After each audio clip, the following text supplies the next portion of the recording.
So after somewhat of a poor track record of updates, it seems like things have only gotten worse. You've got to be critical. With GTA Plus's presence, this is basically now a live service game and has been for nearly 3 years. However, since the subscription's introduction, have we had any good updates? Not that I can think of any. At the most has been the odd nice surprise like the Clucking Bell Farm raid, but nothing at all that memorable. The Criminal Enterprises update, the Los Santos Drug Wars, the San Andreas Mercenaries update, the Chop Shop update, and more recently, the Bottom Dollar Bounties update, all since GTA Plus's introduction. You're probably struggling to remember what was included in some of those updates, because the content offered next to no replay value. And with the Agents of Sabotage update, it seems like that trend is only going to continue. You know that it's bad when you're relying on content such as the Diamond Casino heist. That update released in 2019, meaning that in 2025, which isn't that far away, that update will have been present for half of GTA Online's release. The game, GTA Online, GTA 5 will be 12 years old within a year. They want people to spend £7 a month, yet the content is only getting worse. And don't even mention GTA 6. If Take-Two want to treat GTA Online like a live service game, it needs to be supported right up until the end of its life. I also get that Rockstar Games have been put into a funny spot and don't want to be overly ambitious with GTA Online, with GTA 6 potentially being less than a year away, but they definitely could have handled these updates better. With that being said, let's talk about the updates. Agents of Sabotage. I don't even think the name sounds like it's a GTA Online DLC. It's more like the name of a children's book. However, the first thing that I want to talk about is the vehicles. I say most people look forward to the new vehicles with every update. The vehicles contribute to a large part of Grand Theft Auto, but it seems as if this update hasn't added many. We received 5 vehicles on release, 2 of which are police vehicles, and depending on who you ask, they've been adding in too many recently. But here's the real kicker. There's only 8 more vehicles that are going to be released as drip feed. Now, I'm actually a big fan of drip feed, but only 8 more vehicles before the next update that'll be all the way in June or July.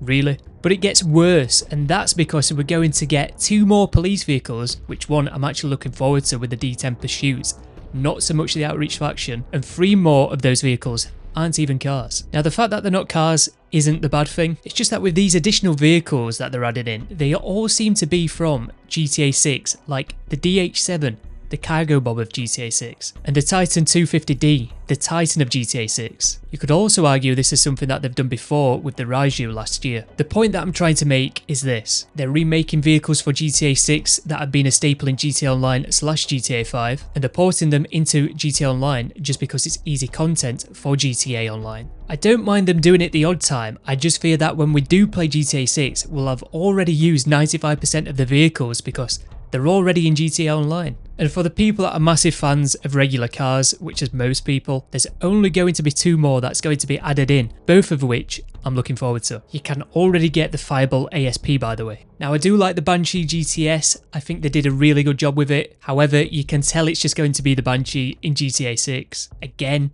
how many times are they going to do this? The Dinka Chavos was a nice surprise, I really do like that car. The Jester RR wide body.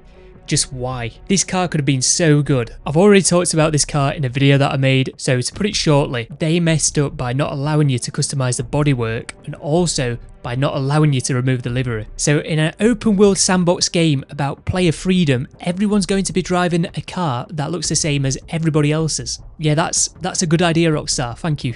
Brilliant. Now then, moving on to the robberies, which, by the way, if you don't know what robberies are, they're basically just mini heists. I don't think they're that bad, but they could be better, put it that way. I think some of them could have been designed better, like that one that was a priority. Basically, in the finale, you've got to drive up the map in a Crusader to Fort Zancudo, shoot a few enemies, steal a Scarab, where then you've got to drive further up the map, where for me, I only had 1 enemy after me. Yeah, it was as boring as it sounds. From what I've played so far, the other ones do seem to be better, however, they're not void of dull moments. I do like the concept of them. I just think they could have been executed better to make them more thrilling, I suppose. I guess the best way I could sum it up is some of the level design feels dated.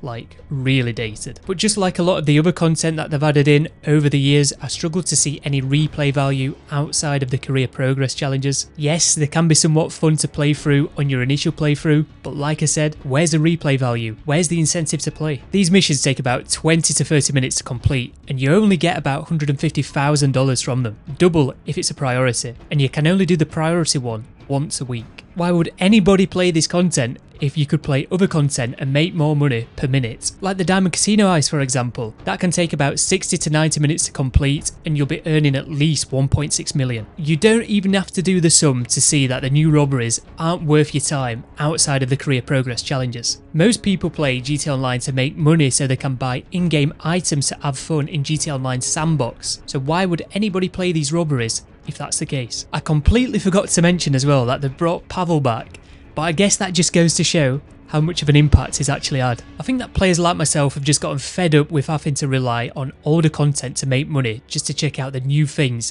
added in the updates. I mean, we'll have been playing the Diamond Casino Heist for 6 years next year. We just want to enjoy some of the other content and feel as if it's as rewarding to play. And I'd be far less critical as well, by the way, if GTA Plus wasn't a thing. We all need to be more critical because of it. There's probably many other things that I could have mentioned, but neither have I done every little thing in this update, and I just wanted to go over some of my main concerns. Let me know what you think about the update down below, as I'm sure there will have been some things that I missed out. The update hasn't been out for very long.